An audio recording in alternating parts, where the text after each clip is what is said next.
Jacksonville, the community.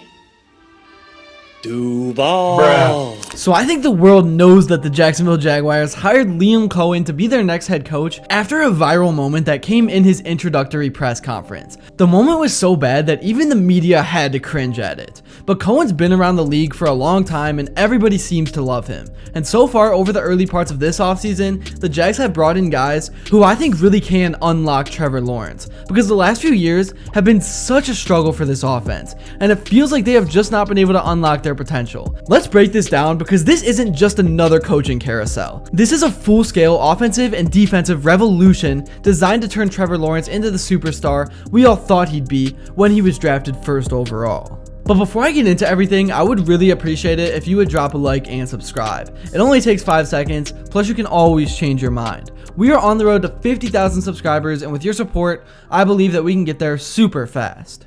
Alright, so first, let's actually address the elephant in the room that everyone is still talking about. Liam Coen's press conference was rough. Like, hide behind your hands rough. But here's the thing, press conferences don't win games. Schemes do. Player development does. And Coen's resume? It's legit. From resurrecting Baker Mayfield's career in LA to turning Will Levis into a first-round pick at Kentucky, this guy knows how to build quarterback-friendly systems. His offense is a hybrid of Sean McVay's motion-heavy attack and Kyle Shanahan's play-action wizardry. And for Trevor Lawrence, a QB with all the physical tools but none of the consistency, this could be the lifeline he's needed. The Jags didn't just hire a coach, they hired a translator for Lawrence's talent. But let's not sugarcoat it. Trevor's been stuck in quicksand. In 2024, he threw 18 touchdowns to 14 interceptions, took 40 sacks, and posted a QBR lower than Mac Jones. The play calling was stale, the offensive line was a turnstile, and the weapons outside of Christian Kirk and Travis Etienne were either inconsistent like Evan Ingram, or were outright liabilities like Calvin Ridley's stone hands at times. So now enters Liam Coen, who is gonna get his first crack at changing things. And he's surrounding himself with a staff that doesn't just understand modern football, but lives it. The Jaguars poached Anthony Campolini from Green Bay to run the defense, according to ESPN. A guy who turned Rashawn Gary into a Pro Bowler by unleashing him as a stand-up rusher. They're also eyeing Durante Jones, the Vikings pass game coordinator, to overhaul a secondary that's been softer than a marshmallow pillow. On offense, Coen's bringing in coaches who've worked with quarterbacks like Stafford and Mayfield, guys who thrive in systems that prioritize pre-snap reads and post-snap creativity.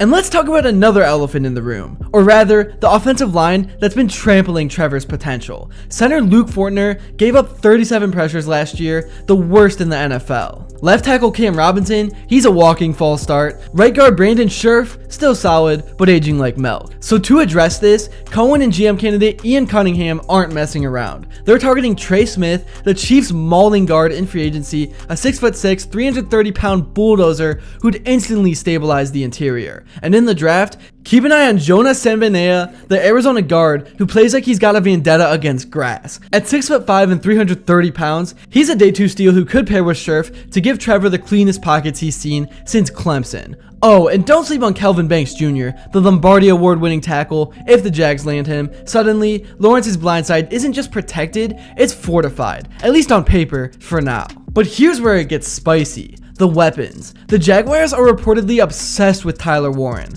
Penn State's 6'6", 260-pound tight end. Warren's really a Swiss Army knife. Line him up in line, split him wide, or even motion him into the backfield, Coen will definitely try to use him like a George Kittle 2.0, a safety valve for Trevor, a red zone cheat code, and a bulldozer in the run game. And pair that with Brian Thomas Jr., who's quietly become one of the NFL's most efficient deep threats, and suddenly, this offense isn't just functional, it's explosive. And let's not forget about Travis Etienne, who's poised for a CMC-esque role with more designed screens and wheel routes. Last year, Etienne racked up 1,200 rushing yards and 400 receiving. Imagine those numbers in a system that wants to get him the ball in space. Now let's pivot to the defense, because Anthony Campolini isn't here to play nice. His Packers defenses were aggressive, creative, and downright mean at times. In Jacksonville, that means moving Josh Allen and Travon Walker all over the formation, standing them up as edge rushers, stunting them inside, even dropping them into coverage to confuse quarterbacks. Campanili's scheme thrives on chaos,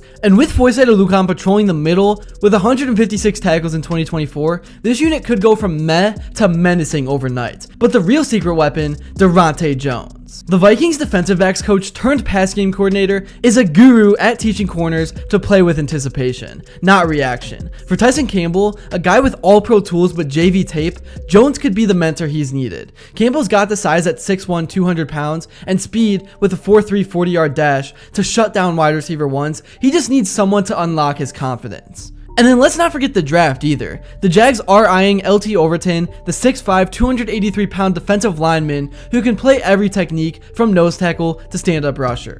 I think Campanile will try to use him like a Micah Parsons, moving him pre-snap, disguising blitzes, and wrecking game plans. Overton's not just a pass rusher, he's a scheme wrecker. Pair him with Allen and Walker and suddenly, this D-line isn't just good, it's pretty dominant to say the least. But back to Trevor, the biggest issue hasn't been his arm or his legs, it's his brain. Doug Peterson's system asked him to be a robot, read progressions, check protections, play mistake free, but Trevor's at his best when he's freelancing and when he's using his decent speed to extend plays and his cannon arm to punish defenses downfield. Cohen's offense is built for that. Take the Rams' 2021 Super Bowl run for example. Stafford rarely took snaps under center. Instead, McVay and Coen used shotgun spreads with jet motion to isolate Cooper Kupp on linebackers. For Trevor, that means simpler reads, half-field progressions, predetermined throws to mismatches, and with ETN as a dual threat, defenses can't key in on one phase. If they stack the box, Trevor can audible to a play-action bomb. If they drop into coverage, ETN can gash them for 8 yards a carry.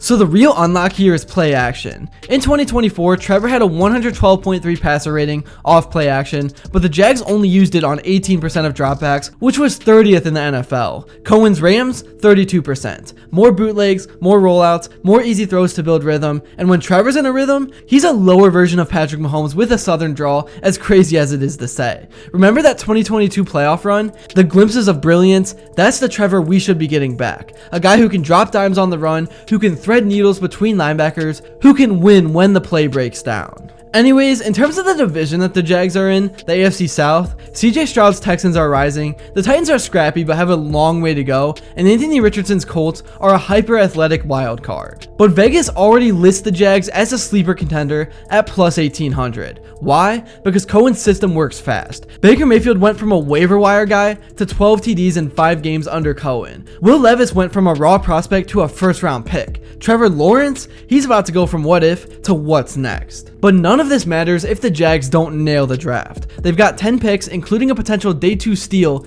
in Jonah Monheim, USC's technically sound tackle. And with a decent amount of money available in cap space, they can afford to chase Tier Tart, the Titans' disruptive DT, or Kendall Fuller, the Commanders' lockdown corner. The key is balance, building around Trevor without neglecting the defense. So Jags fans, I'll leave you with this. Liam Coen's press conference was awkward, but so was McVay's first day in LA. So was Andy Reid's in Kansas City. Greatness isn't about smooth talk, it's about vision. That's really all I have to say for this video. Thank you all so much if you made it to this point, and if you enjoyed and haven't yet, please be sure to drop a like and subscribe because your support truly does mean the world. And also, let me know who you'd like to see next, and until then, I will see you all later.